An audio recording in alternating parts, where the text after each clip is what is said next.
Hello friend, स्वागत है आपका इस वीडियो लेक्चर में। तो इस वीडियो में हम लोग जानेंगे क्रिया और काल के ऑब्जेक्टिव के बारे में। क्रिया और काल हम लोग पढ़ लिए हैं। तो अगर आपको इसको फुल वीडियो की डिटेल के रूप में देखना है तो आप हमारे प्लेलिस्ट में जाकर हमारे चैनल पर देख सकते हैं, वहाँ पर इसको अपलोड कर दिया गया है। तो आइए हम लोग प्रश्न को शुरू करते हैं और पहला प्रश्न देखते हैं। क्रिया धातु के अंत में जो प्रत्यय लगाकर क्रिया बनती है उसे क्या क्या कहते हैं? तो उसको हम लोग कृदंत क्रिया कहते हैं। क्या कहते हैं? कृदंत क्रिया कहा जाता है। उसके बाद क्वेश्चन है, किस क्रिया का अपना अर्थ नहीं होता है? तो रंजक क्रिया। रंजक क्रिया कोई क्रिया नहीं है, हम लोग पढ़े थे। तो संयुक्त क्रिया के बारे में जाने थे, मूल क्रिया के बारे में, समापी क्रिया के बारे में। रंजक क्रिया जो होता है उसका कोई अर्थ नहीं होता है। अब आगे बढ़ते हैं हम लोग प्रश्न की ओर। प्रश्न है 3 नंबर, वह देखता है किस काल का उदाहरण है? तो देखिए यहाँ पर ता तेती, यानी कि ये जो क्रिया हो रही है वर्तमान काल में हो रही है। तो ये कौन सा काल हो जाएगा? वर्तमान। देखने का कार्य है, वो देखता है, यानी कि वर्तमान काल में क्या कर रहा है? वो देख रहा है। फिर उसके बाद सुनीता रो रही है, किस काल का उदाहरण है? तो सुनीता को जो रो रही है, अभी रोने का कार्य उसका जारी है, तो इसीलिए ये वर्तमान काल, यानी कि वर्तमान में क्या कर रही है? सुनीता रो रही है। अगला प्रश्न है कि वह आया किस काल का उदाहरण है? वह आया था। यहाँ पर देखिए, जिस वाक्य के अंत में था थे थी रहता है उसको भूतकाल कहा जाता है। क्या कहा जाता है? भूतकाल। और जिस क्रिया के अंत में है रहता है उसको वर्तमान काल कहा जाता है। ये प्रश्न तीनों 2022 में पूछे गए हैं।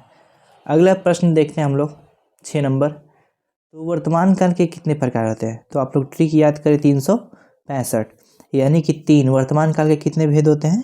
3 होते हैं। तो वर्तमान काल के 3 प्रकार होते हैं। ठीक है, आगे क्वेश्चन देखते हैं, कृदंत क्रिया के कितने भेद होते हैं? तो कृदंत क्रिया के 4 प्रकार होते हैं। कितने प्रकार होते हैं? 4 प्रकार। उसके बाद अगला क्वेश्चन है कि मूल धातु में कर प्रत्यय लगाने से जो क्रिया बनती है उसे क्या कहते हैं? आपका हो जाएगा पूर्वकालीन क्रिया। अगर प्रत्यय कर लगाकर उसको बनाते हैं क्रिया को तो क्या कहलाती है? पूर्वकालीन क्रिया कहलाता है। उसके बाद अगला है, भाव सूचक क्रिया के कितने भेद होते हैं? तो भाव सूचक क्रिया के 5 भेद होते हैं। ये सब क्वेश्चन उतना नहीं पूछता है, 8-9 जो आप लोग देख रहे हैं। आगे देखिए, किताब रख कर चले जाओ वाक्य में कौन सी क्रिया है? तो यहाँ पर आपका हो जाएगा आज्ञा सूचक, क्योंकि आज्ञा दिया जा रहा है कि किताब तुम रखो और रख कर क्या हो जाओ? यहाँ से चले जाओ। तो यहाँ पर आज्ञा का बोध रहा है, इसलिए आज्ञा सूचक वाक्य हो जाएगा। अगला क्वेश्चन हम देख ले 11 नंबर, कार्य के आधार पर क्रिया के कितने भेद होते हैं? तो कार्य के आधार पर क्रिया के हम लोग का 2 भेद होता है। ठीक है। सकर्मक क्रिया के कितने भेद होते हैं? सकर्मक क्रिया के जो होते हैं वो 3 प्रकार के भेद होते हैं। आगे बढ़ते हैं इसी क्रम में, तो हम देखते हैं कि काम का नाम बताने वाले शब्द को क्या कहते हैं। यहाँ पर क्वेश्चन है कि काम का नाम बताने वाले शब्द को क्या कहते हैं? तो क्रिया कहते हैं।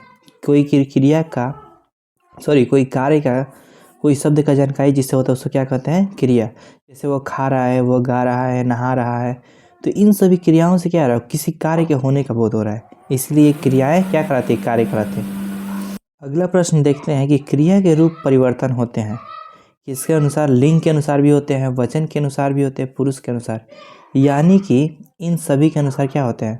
क्रिया का रूप परिवर्तन होता है। मान लीजिए अगर परीक्षा में ये दोनों ऑप्शन ना देकर ये सिर्फ दे तो आपको ए मारना है, अगर तीनों दे दे तो ऑप्शन नंबर डी मारना है। अगला क्वेश्चन है कि चिड़िया आकाश में उड़ रही है, इस वाक्य में उड़ रही क्रिया किस प्रकार की है? तो देखिए, उड़ रही है तो ये इसमें हो जाएगा अकर्मक क्रिया। क्या हो जाएगा? क्योंकि इसमें कोई कर्म नहीं आपको दिख रहा है, उड़ना कोई कर्म नहीं है, ये क्रिया है, इसलिए क्या हो जाएगी? अकर्मक क्रिया हो जाएगी। ठीक है, आगे बढ़ते हैं। क्रियामूल किसे कहते हैं?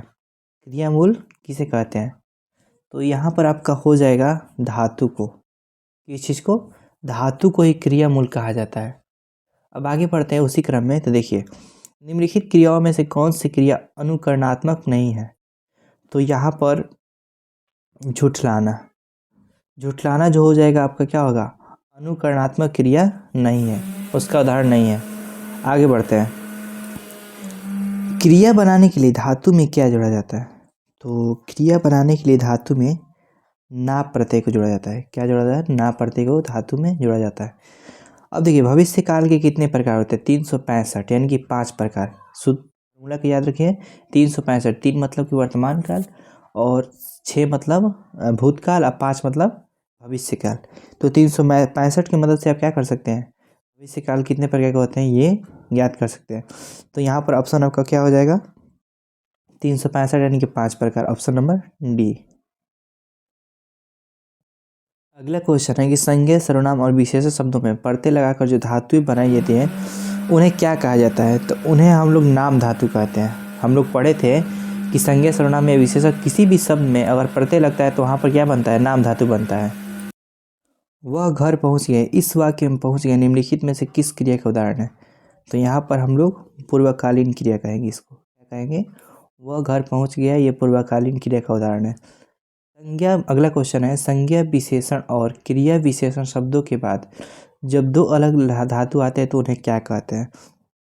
तो उनको सम्मिश्र धातु कहा जाता है। क्या कहा जाता है, जब संज्ञा विशेषण और क्रिया विशेष शब्दों के बाद दो अलग अलग धातु आते हैं तो उनको सम्मिश्र धातु कहा जाता है। अगला क्वेश्चन हम देखते हैं 23 नंबर। धातु के अनुकरण पर जो धातु बनती है उन्हें क्या कहते हैं। उनको हम लोग अनुकरणात्मक क्रिया अनुकरणात्मक धातु कहते हैं। पीछे हम लोग अभी एक इसका प्रश्न देखे हैं। उसके बाद भूतकाल कितने प्रकार के होते हैं, भूतकाल के कितने प्रकार होते हैं। तो 365 यानी कि 6 प्रकार के। 24 का आपका ऑप्शन हो जाएगा डी। क्या हो जाएगा, डी। जहाँ क्रिया में कर्म की आवश्यकता नहीं होती उसे क्या कहते हैं। तो जहाँ पर क्रिया में कर्म की आवश्यकता नहीं उसे अकर्मक क्रिया कहते हैं, क्योंकि अकर्मक क्रिया में किसी कर्म की आवश्यकता नहीं पड़ती है। उसके बाद सकर्मक क्रिया वाला उदाहरण इसमें वाक्य है, इसमें चारों में सकर्मक क्रिया जिसमें है उसको चुनना है। तो देखिए, वो सदा रोता है, क्या करता है, रोता रहता है। यहाँ पर सदा एक क्या हुआ, मैं, इसीलिए ये सकर्मक क्रिया के उदाहरण है। उसके बाद अकर्मक क्रिया के कितने भेद होते हैं। तो अकर्मक क्रिया को मैं बता देता हूँ, यहाँ पर 2 भेद होते हैं। कितने भेद होते हैं, 2 भेद। उसके बाद जहाँ कर्ता स्वयं काम ना करके दूसरे को करने की प्रेरणा देता है वहाँ कौन सी क्रिया होती है। ये जो क्वेश्चन आप लोग 28 नंबर देख रहे हैं ये बहुत ही वीवीआई क्वेश्चन, तो उसे प्रेरणार्थक क्रिया कहा जाता है और ये मोस्ट इंपॉर्टेंट होता है। इसको आप लोग अच्छे से ध्यान पे रखें। अगला क्वेश्चन है, बच्चे खेलते खेलते थक गए, यह वाक्य किस क्रिया का उदाहरण है। बच्चे जो है वो क्या कहा, खेलते खेलते क्या हो गए हैं, थक गए हैं। तो ये हो जाएगा आपका अस्मापिका क्रिया का। ठीक है। उसके बाद मैं पढ़ रहा हूँ किस काल का उदाहरण है।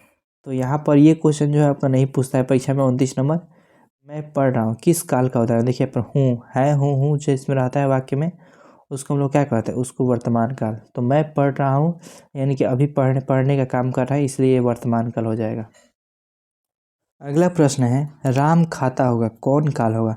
देखिए जिसके अंत में गा गे गी लगा रहता है उसको क्या कहते हैं, उसको संदिग्ध वर्तमान काल कहा जाता है। क्या कहता है, संदिग्ध वर्तमान काल। ये क्वेश्चन 2021 में पूछा गया है। मोहन आया किस काल का उदाहरण है। मोहन यहाँ पर आया आपका हो जाएगा सामान्य वर्तमान, क्योंकि सामान्य भूतकाल।